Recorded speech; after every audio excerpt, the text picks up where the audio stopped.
some people that have already reached out to us by email or by phone to find out about enrollment for the next school year. So we're really happy to see you here this evening. We wish we could take you in person for a tour of our campuses, but considering the circumstances, this will have to suffice. But thank you for joining us. We are here on Zoom today, and also you can join through live on Facebook.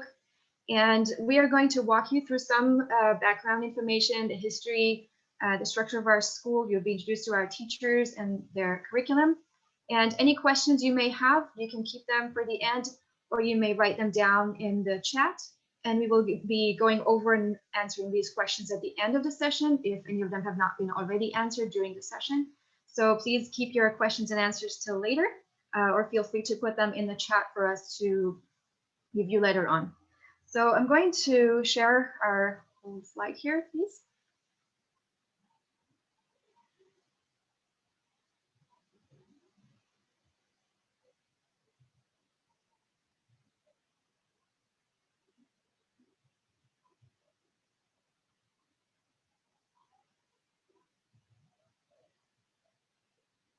Go, please.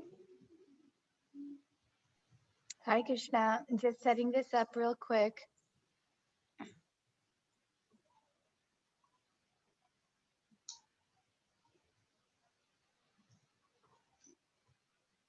All right, can you see it?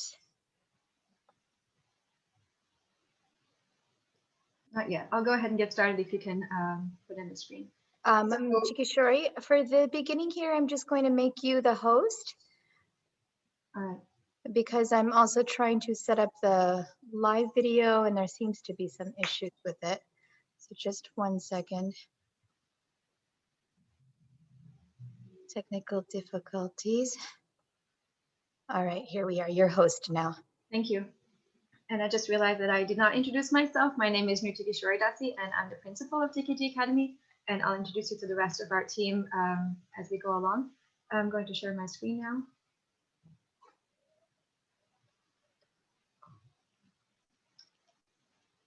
So again, welcome to TKG Academy. So our school, so first in 1972, which is almost 50 years ago, His Divine Grace Srila Prabhupada, the founder Acharya of the International Society for Krishna Consciousness, first established the first Vaishnava school outside of India here in Dallas, in the same neighborhood where we are currently hosting the TKG Academy, where the temple is. And that was an ashram situation, and that later on closed and reopened some years later as a day school by His Holiness Tamal Krishna Goswami and the devotees here at that time. And even though a lot of changes happened when the school reopened, it's still founded in the principles of Bhakti Yoga, still based on the principles of that were taught by His Divine Grace Srila Prabhupada. So we have it's like an old lady in your clothes, like an old school in a better format, and it's been here ever since. So it's you can see here, this is a very old picture. All of the people in this picture now are in their 40s and 50s. And for about 3 decades, Mother Janti, who you see here on the left, was running the school like an extended family of several generations of children that were raised here. And now many of them are either came back to teach at our school or are had their children come and attend our school. So we have a very long tradition here. Actually, here on the very right, at the bottom right, you can actually find our current math and science teacher, Mother Sita, that you will be introduced to later on. So this is our tradition of our school. We've been here for many years. And our school is also based on main 9 principles, or core principles, that in essence, the idea is that children are already by nature very curious. They're already by nature wanting to learn. And all we need to do is to continue to fan that spark of learning, to inspire them, to continue to explore, to ask questions, to take responsibility, initiative, and ownership of their own learning. So we just see ourselves as facilitators of the children's continuous learning and continuous inquiry. So here in those core principles, you can see that in the learn category, they are inspired to be motivated, to absorb themselves in their studies, to enrich themselves, to inquire, to work in teams, to collaborate. And then as they do so, they also take responsibility for other students. They teach by their personal example, they take initiative, they empower others, and they always strive to do their best and apply themselves fully to their learning and also help others along their way. And as such, they also develop the qualities of servant leaders. They develop humility, compassion, not only to fellow students and other human beings, but also to all living beings. We also practice vegetarianism, of course, in the school. And so that compassion extends to everyone, but of course, especially to our fellow students. And again, like I mentioned earlier, because our school is founded in the Bhakti principles, then the basis and foundation of everything and woven through all of our experiences and things that we offer in our school is all based in Krishna consciousness in the Bhakti tradition.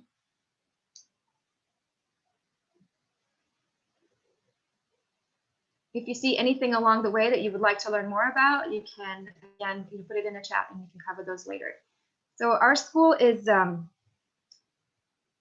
structured in a multi-level classes where it's a very natural environment for the children to learn with where children naturally develop at different paces in compared to each other, but also themselves, you know, some areas develop faster than others. So in a multi-level classroom where the children are, sometimes they're the youngest in the class, sometimes the older, and they always have children who are younger or older than them, that it's a very natural environment that allows them to develop at their own pace, to learn from those who are more advanced than them, to teach those who are younger than them, and allowing them to be very self-motivated, self-paced, and take ownership of their learning. The student to teacher ratio is also very small in our school, that again fosters a very strong family environment, very personal care and attention that is given to each student by the teacher. And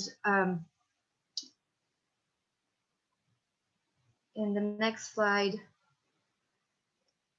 we'll talk about the campuses. So we have here on the left on the corner, you can see the old campus that got a little facelift this summer.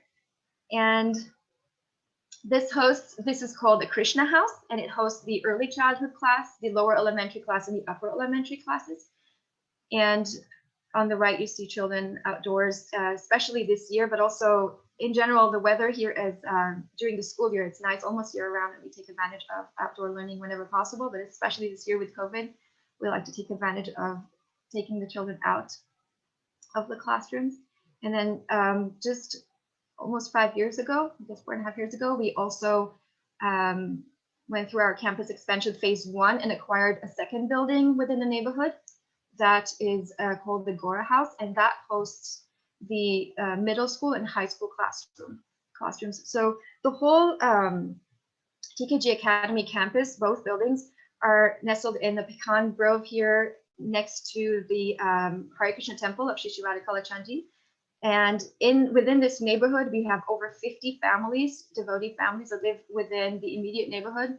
And many of our children live in this immediate neighborhood. Not that it is a requirement. Of course, you can choose to live in other areas in Dallas, but there's a very strong sense of community, of family. The children spend a lot of time together inside of school, outside of school. Right next to the school is also Kalachandji's Park, where the children also like to spend a lot of their time after school or on the weekends. And just this summer of 2020, we completed the campus expansion part 2, where we installed a brand new playground, and you can see a picture of part of it here on the right and a couple of sweet children enjoying it. And we also did other renovations internally and externally, like of the buildings. And here in this picture, you can see a few of our teachers. We have an extremely dedicated and committed team of teachers that have been with us for many years.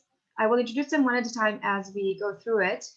And of course, many of them are also not here in the picture. We have many extracurricular teachers that I will also bring up later on. But here, the first person that you're going to hear from after me is Mother Gopi Gita.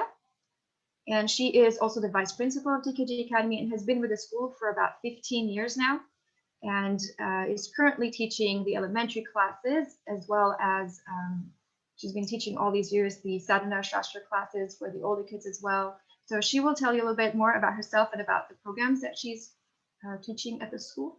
And then we will move on to the next few classes. And I'm going to quickly just stop sharing for a moment. And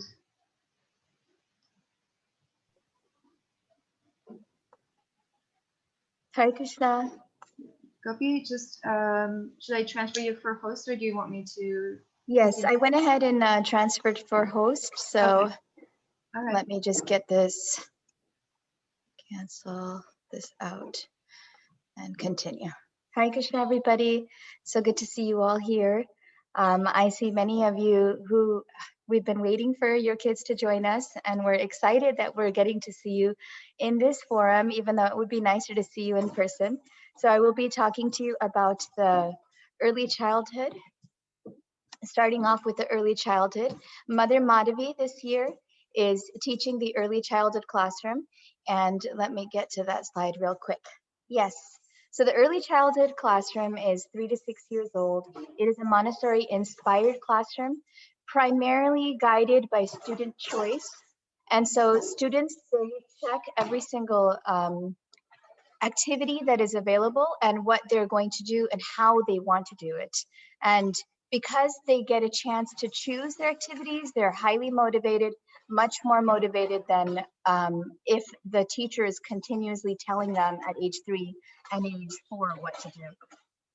And so here we have a few pictures. And here we have a few pictures. We've got Kyra building a geography map. We've got Braj Prem and Raseshwari working together to worship the deities. And on the left-hand side, we've got preschooler Raseshwari choosing Montessori beads. So the way the Montessori program works is everything goes from concrete to abstract. It's really important that young children understand what it means when you say 1 to 5 to 10 to 15. They get a very concrete, tangible sense of what they're working with, and it increases their concepts and their understanding, building on strong foundations to move on to into elementary class. And so you'll see here is a list of all of the different works that are in the class. Of course, Mother Madhavi guides the children.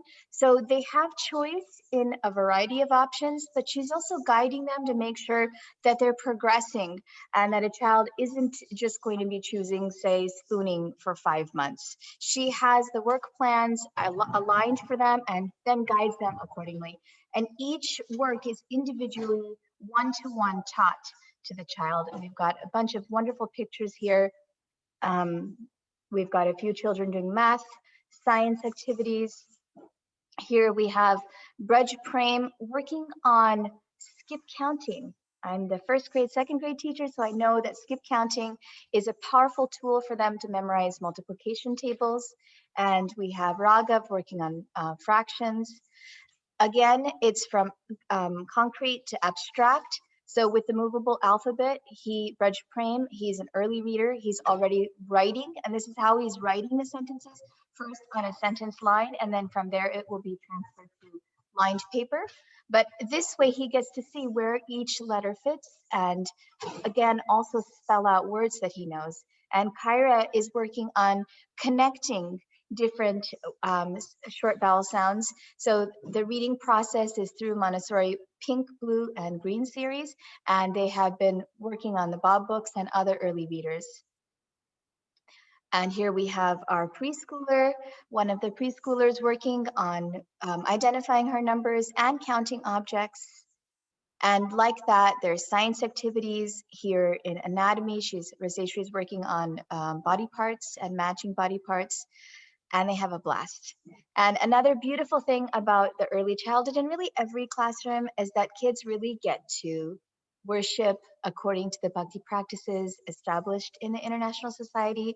And here you see Jagannath behind them. The children get to choose when they want to dress the deities, when they want to offer arti and flowers, and a variety of other spiritual activities in the early childhood classroom.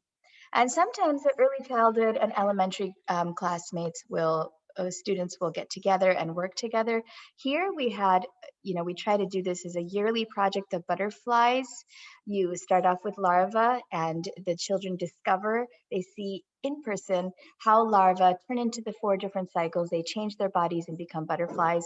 And this is a nice activity for students at the beginning of the year when they're also learning chapter 2, text 13 of the Bhagavad Gita, Dehinosminyata Dehe, as they see the life changes. And here we've got both groups, the early childhood and the elementary class, just really excited about releasing the butterflies. That was from last year. You'll see some of our pictures are with masks and some without masks. We have a few pictures from previous years and a few pictures from this year. Now we'll enter the elementary classroom, and I'm imagining that I'm bringing you all on a tour. Some of you have already taken this tour. We've got 2 classrooms here, the lower elementary and the upper elementary. We're so excited about all the students who have joined. Here's our illustrious lower elementary students from a field trip last year. And lower elementary is really when they're solidifying their reading and writing skills. The 3 R's is what Srila Prabhupada wanted strong focus on, and how we have guided this process, the Bhakti education process, mainly through establishing first the 3 R's and using the 3 R's in every other curricular area, science, social studies, and the enrichment areas. And so here for language arts, they learn primarily with Mother Urmila, Dr. Edith Best's Learn to Read series, Montessori reading cards. After they have progressed pretty far in the Learn to Read series, they start on the Fountas and Penal leveled reading library, where they get to choose, which book they want to read out of a pretty cool leveled reading system. Mother Krishna Priya is our language arts director for TKG Academy, and she will be sharing a little bit more about that program, about the Heinemann program, so you'll hear more of that. For vocabulary, we do Wordly Wise. For spelling, we have weekly spelling activities and tests, literature circles and packets, and there's so much more to talk about. Those of you who have done our tour know I can go on and forever. Here we have a student, it's in a student-led conference showing her mother everything she's written in upper elementary class. 2 girls who are showcasing their writing. Math is also a really important, from the beginning, so important to teach math correctly to students so they don't get fear and anxiety and dread from it. And we combine a few different methods. Our main curriculum is the Singapore math curriculum. Again, we're going from concrete to abstract, moving more into abstract in 4th and 5th grades.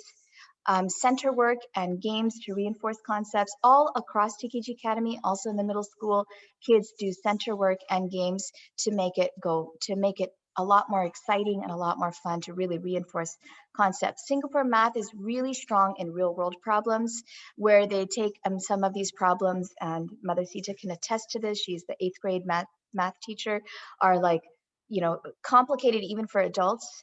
The level of math the students are learning at a young age is a very high level. We're very excited that they're getting it, they're understanding it. And math is about talking to your kids about all the different things that math means, connections, number talks. There's so much to discuss about math, but mainly we encourage a growth mindset, and we want to make sure that the children are not fearful and not stressed out about math. And that's why we have a variety of techniques in our mathematics approach at TKG Academy. So here we have Parth on the right-hand side.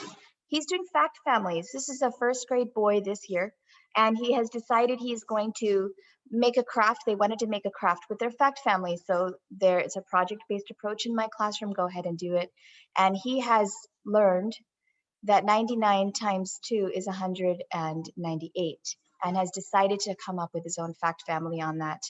Over on the other side, Gaurang is learning multiplications. You see he's got his math workbook there, but it's a center that actually teaches equal groups and what multiplication means.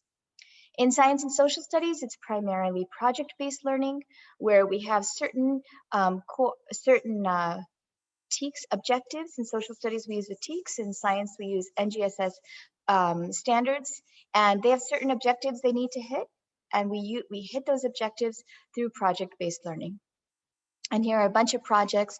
Back here, they were making butter in social studies, and they were learning about the Pilgrims.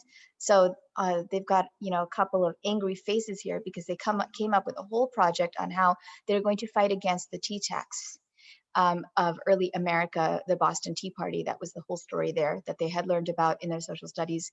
In social studies last year, the children, I said, we're going to make a map. We're learning about community maps. Let's make a map of our community. We do this every few years. The children start the project from scratch. I'm just a guide. I believe Mother Madhavi was teaching at this time. She's just a guide. And she watches as they plan out their project, map out the list of things they need. They go as a group on walks around the community, the neighborhood, and what a beautiful map they made of the community. Here we have cells. This year started off with anatomy, and the older fifth graders were learning about cells. One girl decided, Vara decided to make a cake on all the different parts of the cells, and they had also the functions of the cells as a chart nearby. And just in the matter of the time, I'm going to continue on. I have this short clip I'm going to show on project-based learning.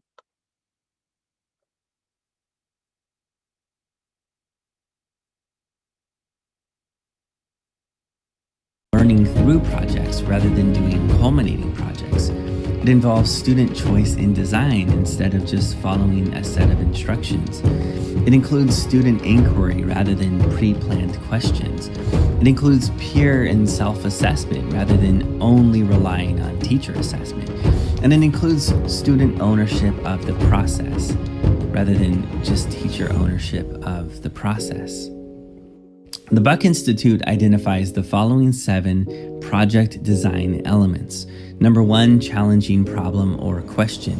It has to start with something that truly engages students to solve a problem. Number 2, sustained inquiry. They needed the time to ask questions and explore the answers and engage in meaningful research. Number 3, authentic. It has to feel real to the students and tie into an actual context. Number 4, student voice and choice. They need to be the ones designing the entire project the entire time. Number 5, reflection. There needs to be frequent reflection along with a final reflection at the end. Number 6, critique and revision. Students need to engage in peer critique and constant iterative revision. And number 7, public product.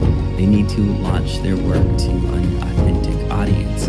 Now note that project-based learning can work in tandem with other pedagogical models such as inquiry-based learning, design thinking, and problem-based learning. But the key idea remains the same. The students are engaged in meaningful projects, and through that, they learn at a deeper level. Project-based learning is different from simply a traditional classroom project. Project-based learning involves learning. All right. So thank you. Now we will turn to Mother Krishnapriya, who will discuss with us the Heinemann approach and language arts in the upper elementary and middle school classrooms.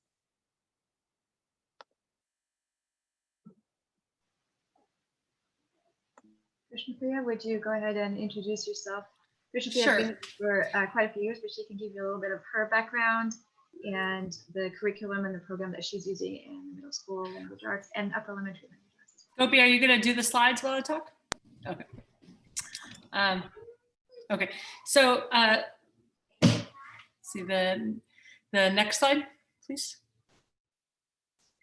Okay, I wanted to first introduce, this is my teacher in New Vrindavan who taught me in the Gurukul when I was in Gurukul, and she has been teaching in New Vrindavan for 40 years. And so she's my hero. And I just remember I loved reading in her class, and I loved literature, and I loved language arts. And I thought, I want to be a language arts teacher when I grow up. So here I am in a Gurukul.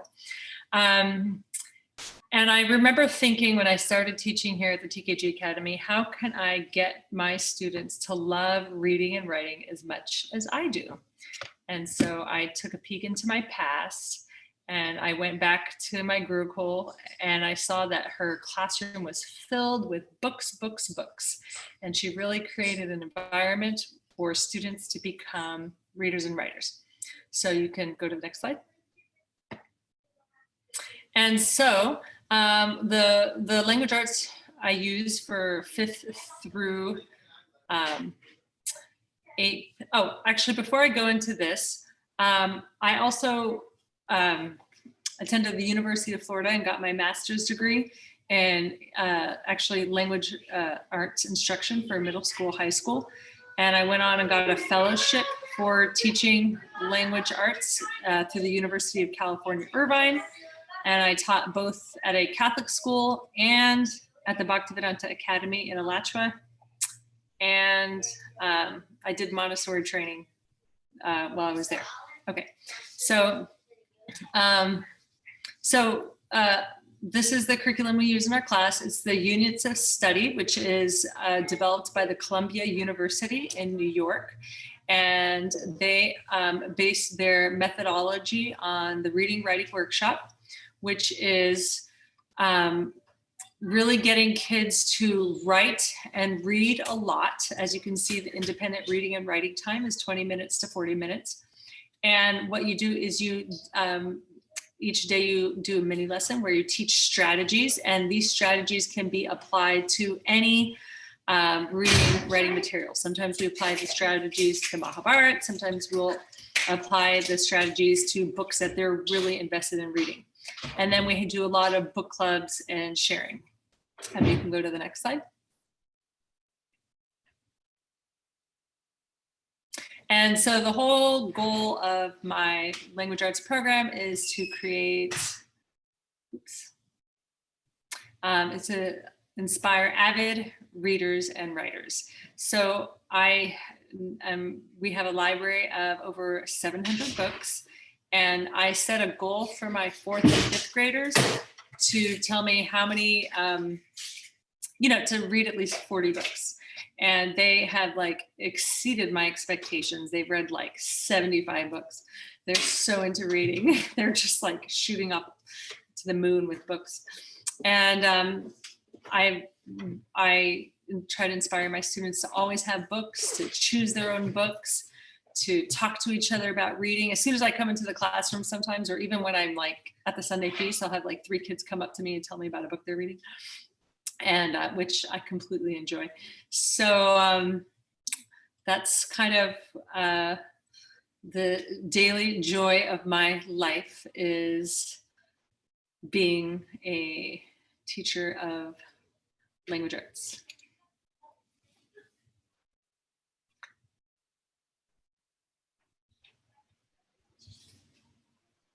I'm finished. Yeah, so I don't know if you could hear it in her voice, but Krishnapriya is passionate about reading and writing, and that passion has certainly trickled and inspired many of our young students. And she also somehow or other manages to make kids love grammar and everything else. So we're very fortunate to have Krishnapriya in our school for all these years, and continuously pushing very strongly for high level of language arts instruction. And next we will have. I just wanted to add one thing. I have a few students who have come up to me when they've gone into high school, and it always, I have the students write a lot. So when they come up to me and tell me that the essays that they have to do in high school are so easy compared to my class, I'm like, yes. Yeah. All right, and with that, we will move on to the science instruction led by Madhusita. Madhusita first started working at this, well, first she started her relationship with us, as I said earlier, as a student many years ago, and then went on and got her, so she'll tell about her background, but I just want to say she started her service at TKG Academy as the science curriculum coordinator. She did all the research and made all the plans. Like I said earlier, we have a multi-level classroom, so it's a lot to coordinate, as far as making sure that there's the right cycle of all the different strands of science being covered. So she will tell you about the program that we use and how it's being used, how it inspires great thinking and very, very active learning, as opposed to just something that's just being fed to you. It's a very active method of learning. So go ahead, Madhusita, if you can introduce yourself and your curriculum, please. Hare Krishna. Like Mother Nichikishori said earlier, or maybe it was Mother Gopi, I started at the Gurukul in Dallas in kindergarten. So I've been with the school for many years. I attended from kindergarten all the way through 10th grade. And then from there, I went into college. You'll hear more about that later. But in college, I studied chemistry and biology primarily. And then now, though, as an adult, I recently had taken the initiative to further my education in environmental sciences and conservation studies through the Texas Master Naturalist Program. Outside of the Gurukul, I also currently am working on a committee for Texas Parks and Wildlife Department. We're completely revising and redesigning the Texas Aquatic Science curriculum, which is being used statewide by many different middle and high schools. So I love science. I love putting together great programs, and hopefully I sometimes might get a little overexcited and speak too quickly. So I'll try and slow down, and I'll try not to ramble too much explaining every little exciting thing we're doing in the pictures you're going to see. But there's so much exciting stuff. So you can go ahead and go to the next slide. So the main difference in my science classroom compared to what many of us grew up with is we have 3 dimensions that are equally important to each other in the way we educate for science. The first you can see here in orange is our disciplinary core ideas, which is a very fancy way of saying this is what scientists know. This is what we typically consider our science content. The information that students really need to understand to study science.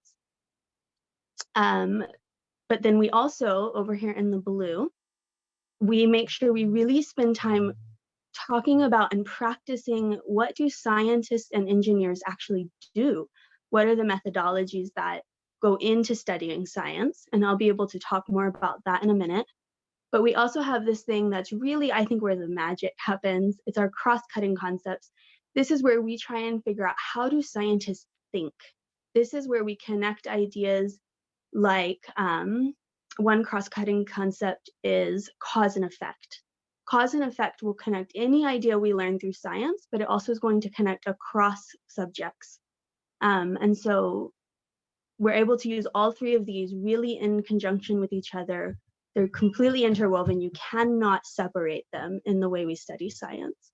So if you go to the next slide, I'll go into more of the practices that we study in our classroom. Here you can see we have a lot of different practices that we study.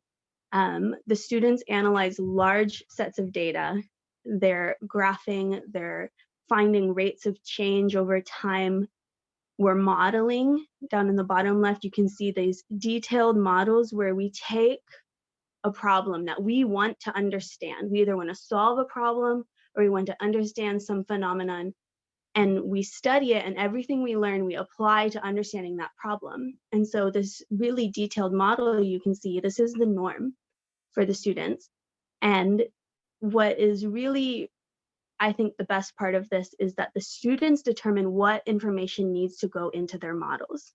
And you might think when you ask a middle schooler what is their essential information, that they might try and get away with the least amount of work that they need to do. But because we're studying really inherently interesting problems, they really want to understand it and they want to show all the knowledge that they've been learning. And you can see they end up with these really highly detailed models. We also, you can see, we learn how to organize our ideas in groups. We learn how to create large consensus models together. We connect our thinking and our questions. And this is some pretty high level stuff that we do. But if you ask any of the students, I think every single one of them would say, oh, science, that's such an easy class. because they're so badly wanting to solve their problem or wanting to understand this situation that they don't really feel like, oh, I have to study, I have to work hard. This is so, like, they're just totally engaged and absorbed in what we're doing. And so we just have a lot of fun. So no, you can go to the next one. That was it. So the other thing that I think is so important that we really strive to do in our program is that we design solutions to real problems. So this is a quote by Srila Prabhupada. I consider your work to be the most important because you are shaping the future generation. And this is true for teachers or parents. All of us here have this job. And what I really like to remember is that we don't really know what our children are going to go on to do. We don't know what kind of problems they're going to face. Some might become scientists, some might not. I like to think they will all become scientists, but we don't know. And so while a science education is important, what's really the most universally important thing is that they become problem solvers. They become people who can really break things down, understand them, share their ideas with other people, and try and make the world a slightly better place. The only picture that I am going to go into detail on for you is this picture on the left. We have Yovana. She's walking on this boardwalk outside. And this is just a great example of how we really put together these units. This is a field trip we took to the John Bunker Sands Wetland Center. It's actually a water treatment plant for the city of Dallas, where they don't use all the heavy filtration and chemicals. That's part of the process at another place. But here they're using the plants in the wetlands to purify the water. This is kind of an experiment in ecologically friendly water treatment. And we went here as part of a greater study where we were learning chemistry, and we were applying all of our chemistry knowledge to understand water chemistry. And also we were connecting that to water scarcity, clean water scarcity around the world. And students were having to really consider their own personal impact on the environment. What are we doing at the city level to have a better impact on the environment? What are the challenges really facing communities, and how can our knowledge of chemistry better help us understand that? And so that's kind of in a nutshell, what we do. But of course, if you have any other questions, I'll try and answer as many as we can if you write them in the chat. And that should be it for me. Thank you. Thank you, Madhusita. My only disappointment is that you did not mention the middle picture there that you put of this. Maybe just briefly tell us Okay. what we've seen there. Thank you. Yeah, so we actually have kind of a 3-year cycle, being a mixed grade level classroom. So this was a year where we were studying physics, and all of the 4th grade through high schoolers, we studied physics, and which is really interesting. Just on its own as a pure subject, you didn't have to try and make it so relevant. Kids love studying physics. But we also went ahead and applied all of our new knowledge to understanding what happens when somebody's skydiving, specifically in the free fall. And then when that parachute opens up, and we diagrammed all of the forces that were happening and calculated the acceleration, all that kind of stuff. And then at the end, we went to an indoor skydiving facility, and we all got to actually feel what it felt like to accelerate and what it felt like to have terminal velocity. And kind of just, mostly it was for fun though. I think we all had a lot of fun. And of course, Mother Nitya Kishori and I participated, which the kids really enjoyed watching us trying to skydive. All right, thank you so much for that. This is certainly not how I was studying, how I studied science in school. So this is an extremely exciting program, and very involving, really require very deep thinking and understanding of the processes. And we are going to move on to describing the high school program and how that connects, leads, and prepares students for higher education and other things that they may choose to do later on in life. So I'm going to go back to Mother Gopi Gita. If you can introduce, please, the high school program. Yes, Hare Krishna. It's always exciting to hear Krishna Priya and Mother Krishna Priya and Mother Sita talk. Both of them are Gurukuli graduates, and you can see their deep love for education and tying it to what really matters inside. And so, same with the high schoolers, they're now transitioning into kind of an identity change as they're becoming adults. They're no longer kids. And our program setup with the high schoolers is that they are the leaders of the school. So the high schoolers organize and manage the Spiritual Friday programs. They help in the different classes, tutoring and helping, assisting the other teachers in other classes when they have free time on their hands. And currently, we're excited. Last year, we had officially partnered with Dallas Community Colleges to offer dual credit courses to qualifying high schoolers. Right now, 3 of our high schoolers are getting college credit. Oh, I just realized I have to change the slide. Just a second. I thought I was good at multitasking. All right. And so dual credit courses where basically it's a college credit. In order to graduate from college in America, you need at least 120 credits at most universities. And they're already beginning to get their credits when they enter 10th, 11th, and 12th grade, depending on their academic ability and whether or not they can qualify for the dual credit program. So we're happy that TKG Academy is offering that. In 9th and 10th grade, they work with online courses with a facilitator, a learning coach at the school. This year, our learning coach has been Mother Divya Leela. She's very carefully navigating how to make sure they get their work done, but also empowering the students to feel like they're making their own life choices and increasing their own personal study habits. And so that's a big thing at this age. Another beautiful thing about high school is it's when they're cementing their identity. And during this period, you want your children to feel like they are practicing Vaishnavas and that they are making a difference in being a practicing Vaishnava, because that will really strengthen their identity for the rest of their life. I went to a Hare Krishna high school and it was the best time of my life. And so we'll move on to, we've got 2 high school students that we're showcasing here. Here's Gandiva. She's been with us since preschool. You can see a little picture of her. And now she's in 11th grade. And here's Nitai. He's also been with us since preschool, 2 or 3 years old, and now he's in 11th grade at cooking class with Mother Manjuali. And that leads us to everything that we've just talked about, all these academics. Do we have results? Can we showcase our outcomes? Can we show that it works? And I just realized that I'd like any of you who have any questions to please submit your questions right now, so that we can start thinking about answering them. We're coming up on time a little bit. And so if you have questions, go ahead and type them in right now. And let me tell you a little bit about our test scores. And this is something I'm really proud of and I'm really excited for, because the children work really hard in project-based approaches, inquiry-based approaches. It is not a traditional public school.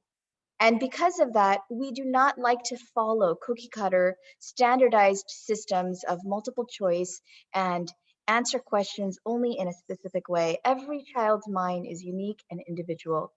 And even still, with this individualized approach and everything you have heard so far, our test scores are phenomenal. We do not teach to the test. We do not believe in teaching to the test. But as of 2019, of course, COVID, we didn't do the tests, so we will be giving it again this year. But as of 2019, 1 out of 3 students is in the top 5 percentile, which means that every private schools offer the same tests that we offer, the Iowa test of basic skills. 1 out of 3 TKG Academy students have outscored 95 out of 100 students at other private schools nationwide.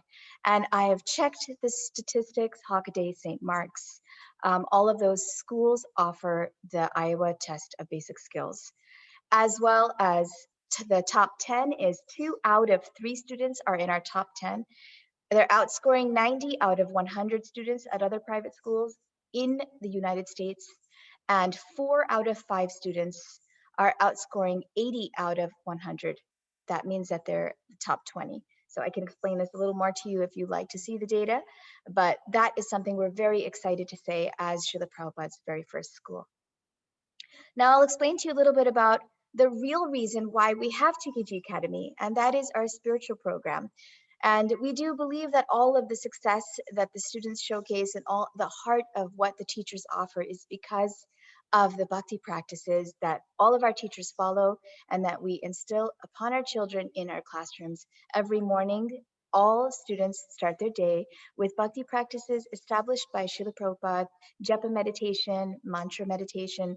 They learn Sanskrit verses, they study the different bhakti literatures, the Bhagavad Gita, mainly the Bhagavad Gita. They're also interested students can work to getting a Bhakti Sastri degree by the time they graduate.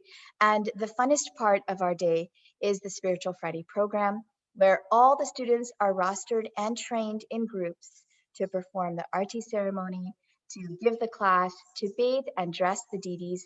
Here we have Gandharvika bathing and dressing the deities. We have beautiful deities in our classroom, in our school. And you can see in the background there, Arjuna is guiding this year and last, actually for 3 years now, the high schoolers have been in charge of the Spiritual Friday program and training the other students in the different bhakti practices. And it always ends with a fun kirtan. COVID was difficult. Now we bring our kids outside and we do the kirtan outside every Friday. So now I'll turn it over to Mother Nitikishwari. Hare Krishna, thank you, Gopi. Again, if you have questions, you can send them to us in the chat. And as soon as we're completing our introduction here of what we do at the school, we will address any additional questions you have if they were not already answered. And if you have questions that we cannot address today, we'll be happy to follow up with you in person and answer any questions you have left. So in addition to our strong academic program and strong spiritual practices, we also facilitate a lot of enrichment classes at the school. So here you can see a picture, just a small selection of the visual arts, fine arts that the students are learning from elementary all through high school. And they explore a lot of different medias and a lot of different textures and a lot of different varieties of visual arts. Next, we have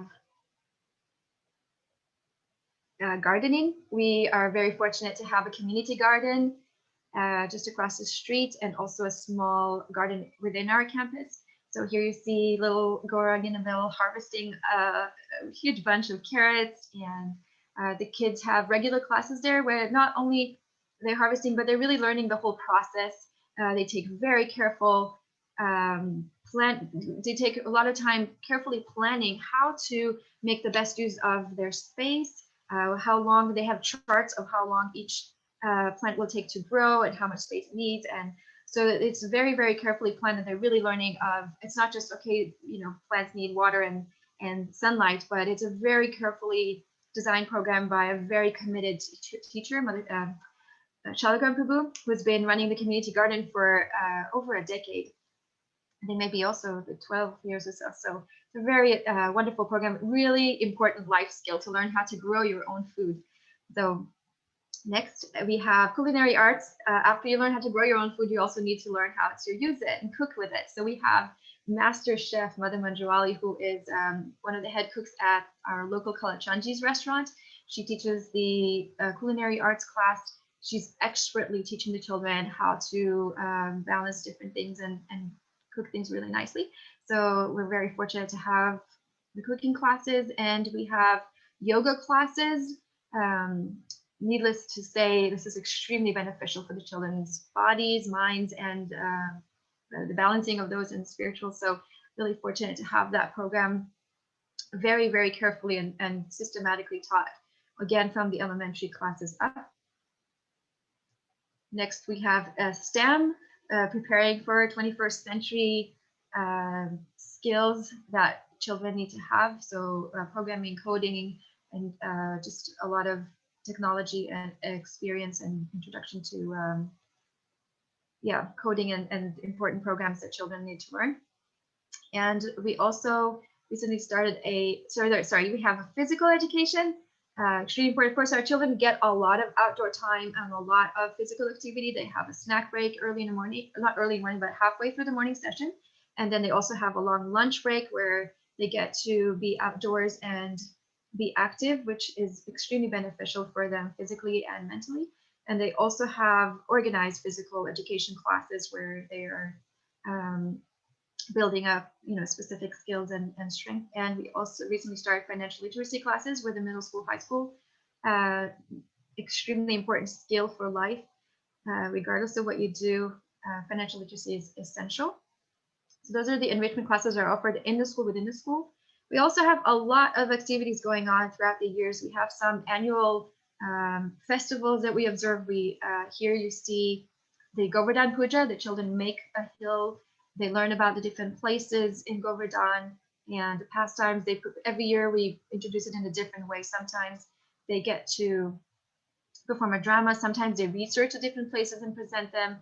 And on the right, you see our annual fall festival where the students get to coincide around Halloween time. So the children get to wear devotional costumes and reenact Krishna's pastimes. So it's a beautiful meditation where the kids get to dress up and we get to remember the Lord's pastimes and have so much fun. We sometimes go chanting around the neighborhood and share special treats. Here you see this year we observed Radhastami festival at the school outside, and we have a wonderful swing festival and flower shower, and here you see a little storytelling, and we do carnivals for Govardhan Puja, as you can see on the right, and lots of dramas and presentations that we do for our community and our congregation at different times throughout the year. We also have an after-school optional chess club. This year we have 18 students enrolled in the chess club. So it's a very dynamic program. And here you see Naveen Shampagu, the instructor, teaching very strategically and systematically how to progress, learn different opening strategies and how to checkmate different things. And we have a lot of field trips and science fair or academic presentations. As you can see here in this year, even though we can't go out much, a lot of places are not open for in-person field trips, but we recently had a bird show that came to us, and we got to, the whole school got to participate in a bird show, learning about a lot of different birds. That was very exciting. And here I will just briefly describe the alumni. So, when parents send their children to school, they want to know, okay, well, where do they go from there? What can I expect my child to get from going to TKG Academy, and how will he transition into other school, or how will he transition into his university of choice? So we've been here, as I mentioned earlier, for several decades. So we know that our children are transitioning into other school very smoothly. In fact, some of our students received very, very impressive letters of appreciation from their teachers because they've been such outstanding students in their class. For example, here you see on the top right, you see Raja Kishore, who graduated a few years ago. He is now 19 years old and attending UTD. But when he attended community college previously, when he did his dual enrollment there, he received a very high recommendations from his teachers there, being impressed that at such a young age he was performing at such a high level in his class and being a very very serious, responsible student there. So he attracted his teacher's attention. And you see just a few faces here from some of our alumni over the years and some of the institutions that they went on to studying, and they always do very outstandingly. And you can see here, that we have some of them come back and teach in our school after getting their master's or whatever professions that they want to do. So we have students who went to law school. We went students who became architects or into engineering or being in management and business, or Narayan here on the left went to study history. So there's a great variety of professions that children choose once they leave TKG Academy. And this is just a brief, do you want to show that video, Gopi, or should we skip it? Okay, just quickly, just a little talk from one of our alumni. Looking to the future, I think, I know a lot of times parents are concerned about, the combination of combining the spirituality of having a spiritual approach to school and having a traditional approach where you focus on academics.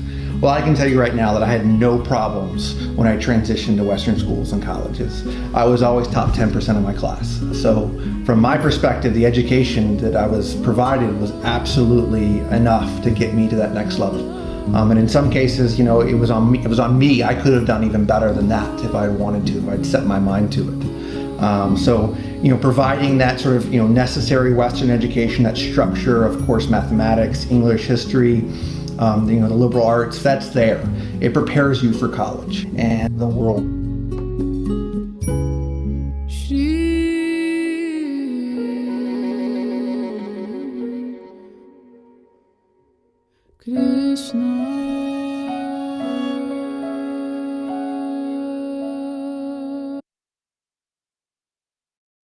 All right, so I'll quickly go over a few more technical aspects, and I see that some of you have posted questions, and we will address those shortly. So our admission process is fairly simple. All of this information is also posted on our website, and you can refer back to it at any time. So the first step is to complete the online form and submitting that along with the fee. That is due by the end of April of the previous year, before the year of that you want to enroll your child. And then you will be attending, you know, an open house like you're attending today, or come for a school visit if appropriate, depending on the circumstances. And we will have an online meeting with you, unless we can meet in person, where we will do just an initial meeting along with assessment by the teacher to get an understanding of where your child is at, especially with their reading and math skills. And once those steps have been completed, we submitted the forms when we had a meeting with you, and we completed the assessment. If everything is working well, then you will be receiving a letter of acceptance. So I'm going over it very quickly, but this is the basic structure of our admission process. And as far as the daily schedule is concerned, the early childhood class begins their day at 8:30 a.m. and ends at 12:30 p.m. Monday through Friday. I see that someone asked more about what they do in the classroom, so we'll get to the questions in a minute. And then elementary and up begin their day at 8 a.m. and stay until 3:15 p.m. from Monday through Thursday, and then they have a half day on a Friday. And we have holidays throughout the year: 1 week for fall break, 2 weeks for winter break, 1 for spring break, and then a long summer break. So it's pretty traditional school year. And we take off some of the national holidays and also some of the Vaishnava holidays. So that schedule is usually posted in advance, and there's a calendar for the year where parents can plan their travels when we get back to traveling accordingly. And the next slide just briefly talks about the fee structure. So as I mentioned earlier, there's a one-time or an annual enrollment fee that's $150 if paid by the end of April.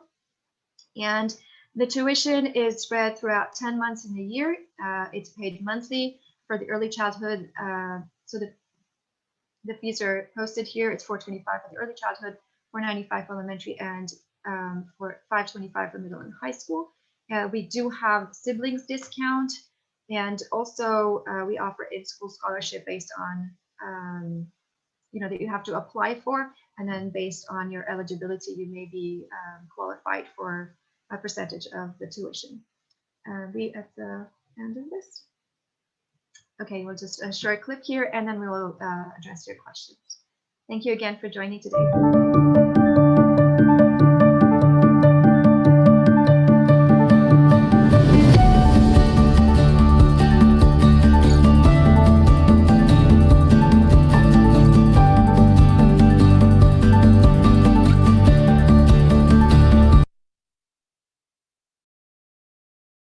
All right, so thank you all for joining again. If you can turn your video on, it would be really nice to see you all right now. If you would like to share yourselves, I do see Rachel there who's been writing to us, and I can't see everybody. Maybe we can. Radhajivani. Yeah, I see Gurdas, Prabhu, and Sudevi, Rajvallabha, and Radhajivani, sorry, and Param Prabhu. All right, so I see some questions here. Divyalita, would you like to skim through those and read to us in order that they arrive, and we can quickly address them? Sure. So one of the first questions we have is from the Deemers. So what does a typical schedule look like for early childhood? For example, pre-K. What goals do you have in the lower elementary? We are a spiritual family, but not strictly Krishna. So would it be an issue that they're basically joining the school from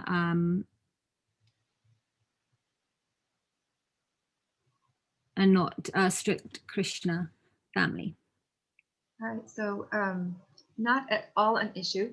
So we are based on the Bhakti tradition, and this is what we practice and teach at the school. But there's no requirement that those who join our school are also fully practice at home. What it does require is that there's, that if you're the one who's choosing that for your child, that you understand that this is what your child will be learning in school and will be practicing and will be learning from people who are practicing it. That's all that is required from your side. Of course, as I mentioned earlier, we're also are strictly vegetarian at the school. Although the children bring food from home, it's required that they bring only food that's vegetarian.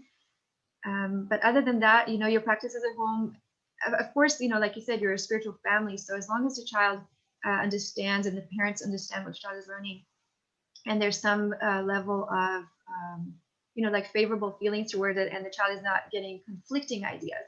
Like if I tell my child at home God doesn't exist, but he goes to school and he's learning there about God, then it can be confusing for a child. But if the home environment is such that we also believe in God and teach your children to, inspire faith in them and prayer and things like that, then that would go really well together. And it wouldn't there. I don't see any conflict or any issues with that. As far as a typical day, would Gopi or Madhavi would like to describe a typical day in pre-K and goals for lower elementary. Gopi, would you like to address that, or if Madhavi would like to contribute as well? Sure. Madhavi, would you like to address that, or should I address it? You can address it, but I can just a little bit about how the class goes. Like they come at 8:30, and they start with the sadhana class. So we read a lot of Krishna conscious stories, and then they learn the Dashata Stotra and so many other things like Vaishnava songs and all those. And after that, we have like from 9 to 10:30 or 10. It's a Montessori class, so we have so many activities. They choose their own work, and then I will guide how to work on those. If they have any questions, they can ask me, and it goes till they master that task, and then they will choose the next. Yeah, that's how our class goes. And then we have a snack break, and again the same thing. They choose their own work, they work on it till they master, and then the next. Yeah. Thank you. Thank you. And it's similar and the Deemers, is that Rachel, I believe? Yes, ma'am. All right. And so we have a similar, it's weird, like on Zoom, I can't actually see your face. I'm trying to see if I can actually see your face. But anyways, where are you? Oh, there we are. Okay. Yeah. So the lower elementary, you said, what are the goals you have for lower elementary? I don't know if you mean spiritual goals or academic goals. What were you thinking? We're open to both. But we meant by academic. But primarily academic as well. Yes, and so lower elementary goes up to 3rd grade, and multiplication, 3-digit by 1-digit, is what is on my mind right now. Multi-step word problems, I'm talking about math. Basically, they follow the Singapore math curriculum, and finishing that and understanding the concepts in that for math. For language arts, reading comprehension at a 3rd grade level, we do follow the TKG, so you can look at the list of objectives for math, and actually the math is Common Core. It's a kind of a hybrid program, our academics, where we take the best of what works. And I can go into more detail about that on a one-to-one conversation with you as far as exactly what objectives are being followed. And like I said, with science and social studies, the main objective is that they learn how to the 21st century skills, because that's what colleges are looking for right now with Alexa in our homes. It's not absolutely necessary that a ton of information is completely memorized with rote memory these days. And by the time our preschoolers are in college, 10, 12 years from now, like Sita expressed in her science presentation, 21st century skills of partnership, collaboration, working with groups, partners, time management, executive function. That's my goal as a teacher for the lower elementary class, that they know how to plan their time, they know how to talk to each other, they know how to solve a problem when it hits them. So that's what I can think of at the top of my head. And then spiritually, I just want them to have a blast. Honestly, I want the children to feel so loved and so supported in their childhood that when they hit their 20s and 30s and life throws them massive challenges, illness, disease, job issues, relationship issues, that their heart is so full and so nurtured with spiritual love and bhakti practices that they feel like they can weather the storm. And so that's the goal of the spiritual practices. Did that answer your questions? Yes, thank you guys so much. Yes, above and beyond. All right, thank you so much. And for Palika Priya, I responded to you personally. This is, you said you already submitted your form, so we'll follow up with you on your application. Yes. Do you believe that you can read Gurudev's? Sure. So Gurudev Allen says, any other examples of which you can share of graduates and what they have done post high school, where they went to college, what they studied, what careers they went for? Just curious. Very nice presentation. Thank you. Right. Hare Krishna. Thank you, Gurudev. Was this sent before we presented that page on alumni, or? Yeah, it was. It was before Wonderful. your slide on that. Yeah. Right. So did that answer your question? Do you have any other question in that regard? Pretty much. I mean, that was good. Thank you. All right. Well, it's good to see you again. All right. Next, any questions? We have another question here from Lavanya. She says, my daughter is currently in 5th grade in public school. How will it be for her if she joins TKG from 6th grade, and how to convince her to join? Thank you. So it sounds like you certainly have a child that is at an age where she's going to have to buy into this. You know, when children are very young, we can just bring them to school and that's all they know. But after being in public school for a few years, she's already familiar with certain approach to education and certain style of schooling. And definitely, if you move a child at this stage, you want to make sure that they feel comfortable with this transition, that they buy into this. It's not just something that they're forced to do against their will, so to speak. So as far as, academically, I think she will have no difficulty transitioning in the sense that, she'll be learning similar things that she would be learning in terms of academics. And of course, we can also, as I mentioned, part of the process is to do assessment, and we can see where she's at in her language arts and math skills. As far as what would be different for her is that our school is much smaller. The ratio between teachers and students is much smaller. And so the whole social makeup is a little different, and it's something that she would adjust to. It's not like huge school with tens and hundreds of kids everywhere and things like that. So it's much smaller, much more personal. The children are really, there's more spotlight on them in a sense. So, a child who can emerge in and disappear in a large class really stands out in hours. So it really brings out a lot from them. They are expected to participate and take active part in class. So, different children may or may not be used to that when they come from a larger school. And I would say maybe share this presentation with your daughter, talk to her about it. You might be able to schedule a visit with her so she could meet the other students who are in her grade level and meet the teachers, see the campus. And in that way, maybe she will be able to see for herself if this is something that she's interested in, and we can see on both ends if this is something that's a good fit. And I don't know if that answered your question, but do you have anything else on this, Lavanya, or if anyone else wanted to, any other teacher wanted to? Thank you much, Hare Krishna. This is Srinivas. Hare Krishna, Prabhu. Hare Krishna. So quick question, Mataji. I think the presentation is very nice. So as you said, like we're gonna be presenting this to her as well, and we talk about like what the expectations are. And one quick question, Mataji, is expect like this coming summer, are we expecting the in-house face-to-face schooling or still virtual? Any thoughts on that? We have been in person since mid-August. I don't know if we mentioned it earlier. So we briefly, at the end of last year when COVID creeped into our lives, we went into online schooling from mid-March till the end of the previous school year and spent the rest of the summer debating on how we're going to do school in person. And after a lot of planning and changing, we had to rearrange the classrooms. We had to upgrade a lot of things, and all of a sudden you need hand sanitizers everywhere, and you need air filtration, and so many things, and figuring out how we're going to work with the masks and indoor and outdoor. But we opened school in person in mid-August and have been in person since then. So we are hoping that we can continue to offer in-person school uninterrupted here onwards. And yeah, we did consider offering remote for students who are not local, but with the current staffing and situation that we have, that would be challenging. We're not ready to do that, so we're offering currently school in person for our current and new students. Where are you located? We are in Frisco, Mataji. In Frisco. Oh, so you're close, but not close enough.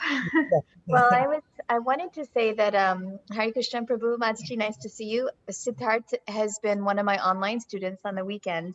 And if his sister is cut from the same genes, from the same cloth as him, she will love TKG Academy. Just bring her for a week or two, have her check out the classes, make friends. She will just love it.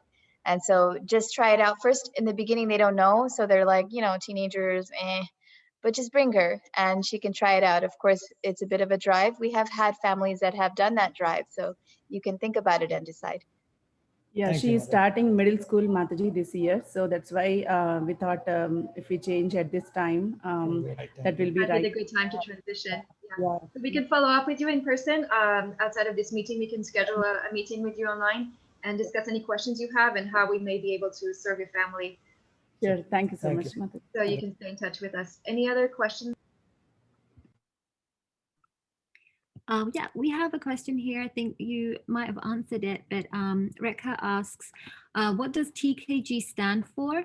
Wonderful presentation. She's in California. Would be very interested to enroll my child if you start online curriculum. Hare Krishna, Rekha. So sorry, I just answered that.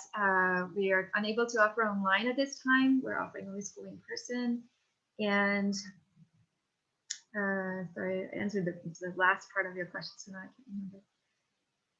TKG, what does TKG? Oh, TKG, it stands for primarily for His Holiness Tamal Krishna Goswami. Those are initials, because he was the main person who reestablished a school here some 40 years ago.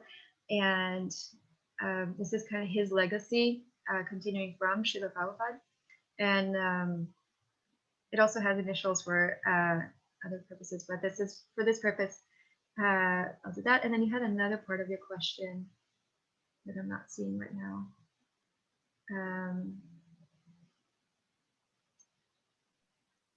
Yes, about TKG and remote schooling. Divya, would you help me? What was the other part of the question that I missed?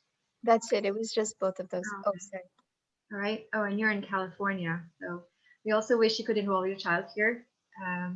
As I said, we're unable to offer remote schooling at this time, in addition to our in-person schooling.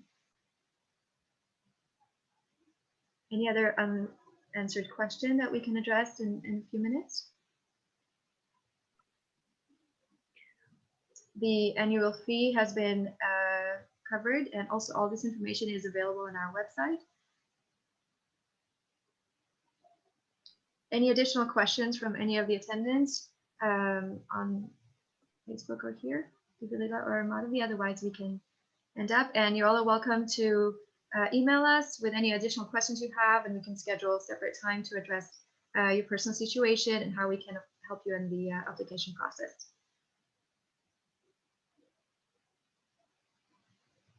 Yeah, I don't have any question on Facebook, but there is comment from Lakshmi Priya. Yeah, she's saying that like her kids are in high school right now, She's saying, Gopikita, I like how you mentioned that high school kids are cementing their identities as devotees. For me, I feel this is the greatest part of Gurukul for the high school kids. It is a crucial time to protect them from peer pressure and social influences from non-devotees. So I really want to thank you for facilitating the high school aged kids. Thank you, Mother Lakshmi Priya. Thank you for sharing that, Madhavi. So we'll end here, and thank you again for joining us this evening, and we'll be in touch. Hare Krishna. All right. Thank you, everybody. Nice to see you all. Thank you. Hare Thank Krishna. Thank you. Thank you. Have a wonderful evening. Thank you. Hare Krishna. Hare Krishna.